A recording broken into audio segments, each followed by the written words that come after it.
Federer was aiming to prevent the American from realigning the power balance.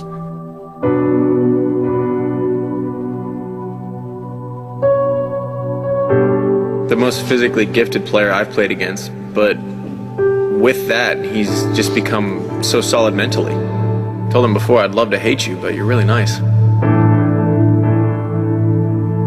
You just have to sit back and say too good sometimes.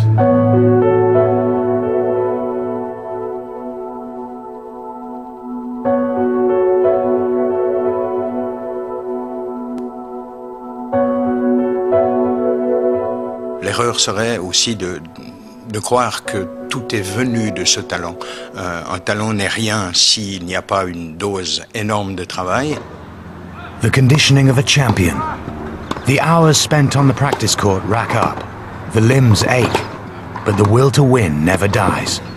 Simply put, Federer's focus on winning sets him apart from the rest.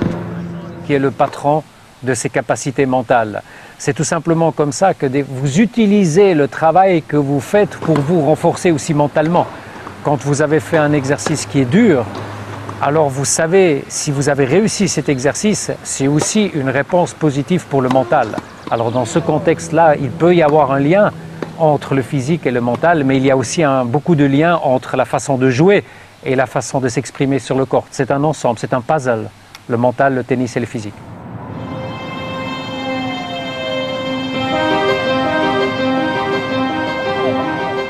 New York, a city famed for its unpredictability and brashness.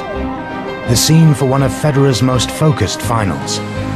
Roger would return to the city that takes no prisoners as defending champion and would battle for the US Open title against one of the game's most illustrious champions. The final that sticks out for me, of course, would be the Agassi final. And that he played Roger was very fitting and symbolic.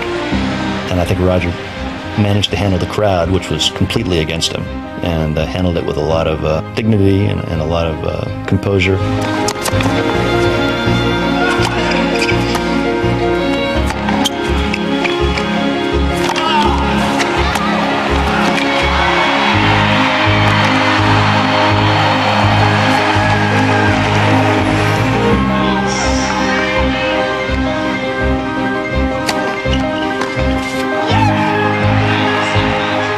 If I recall, after that final, Andre said, I've been disappointed in the past when I've lost matches like this, but this time I'm really not, because at some point or another you have to admit the obvious, and that's just that you're losing to a better player. Having played against Sampras, and Becker, and Edberg, Lendl, and McEnroe as well, that's quite a statement. Being called one of the greatest of all time usually requires a lifetime's work. Federer was receiving such praise aged just 24.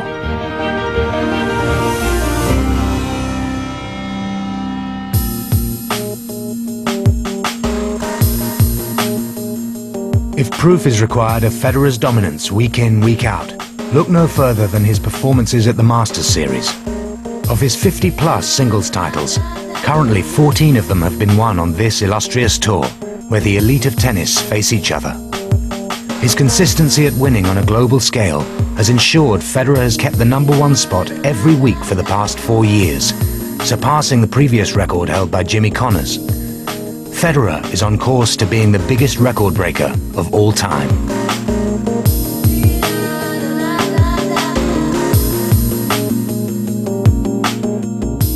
From Houston to Shanghai, his dominance at the end-of-season Masters Cup is perfection personified.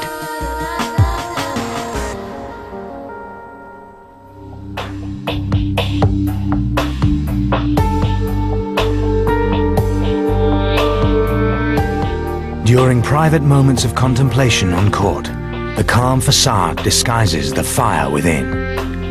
The burning desire to succeed, to challenge history, to be called a champion. Federer started 2006 in top gear, turning up the heat against Marcos Baghdatis in the first Grand Slam of the season.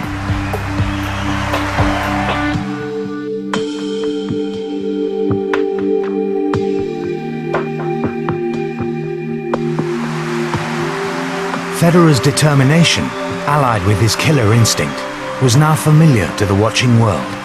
and it was leaving us wanting more. On a stage full of history, the presence of another great champion, Rod Laver, was not lost on Federer.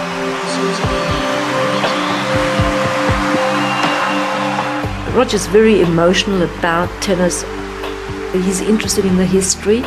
I've experienced this time and time again, how he's very inquisitive. He wants to know as much as possible about the legends of the past in the game, and I think this was also the reason why he became so emotional. I think he's even comfortable how great he is. You know, probably talking about it and being compared with me and Laver and just the history of the game. I think he's pretty humble. There's something different about Federer. I just think he is bigger and better than anyone else that I've seen.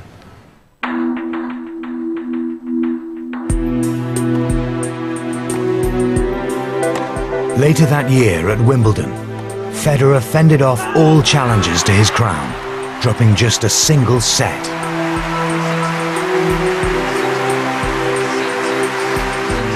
When it comes to the big moment, he has that extra gear and that extra belief that he's going to win. He had his 4th Wimbledon title, elevating him to new heights, only reached by a select few at his favorite tournament. I've always felt very welcome at the club, to be honest. I've gotten into this very close bond with the tournament, you know, with Tim Phillips, everybody who worked at Wimbledon. They make me feel very much at home. And then the crowds, obviously, they've always been very respectful. It's very nice to play in such an ambiance, you know, it's such a nice feeling, you know, and so I've always respected that very much, and I think people feel that, you know. I don't try to put on a show, I try to go out there and play my best tennis, try to create some magical shots if I can, you know. If it doesn't work out, you know, at least I gave 100%, and I think that's what the English people really enjoy.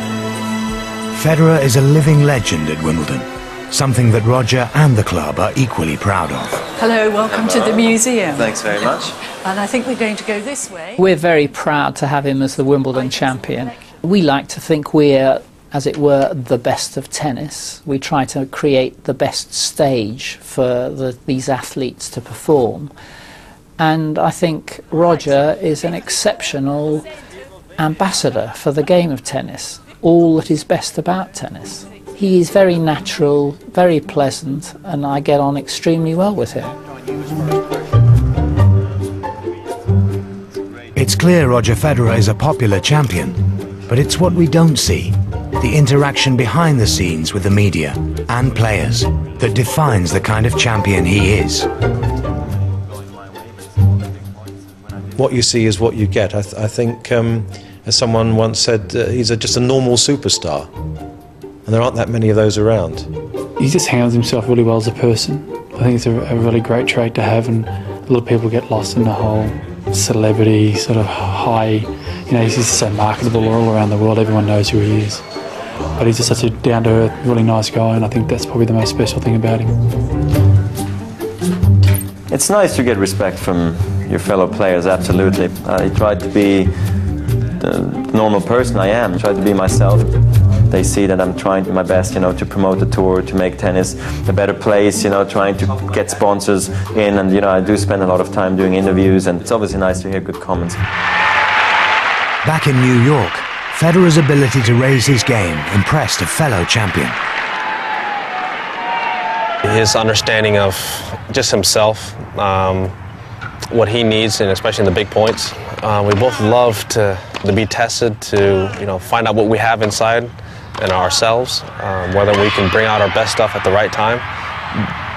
That is a rush, and it is a rush to play your best in the biggest events, and to have, you know, your game peak physically and mentally in the biggest events. That's what it's all about.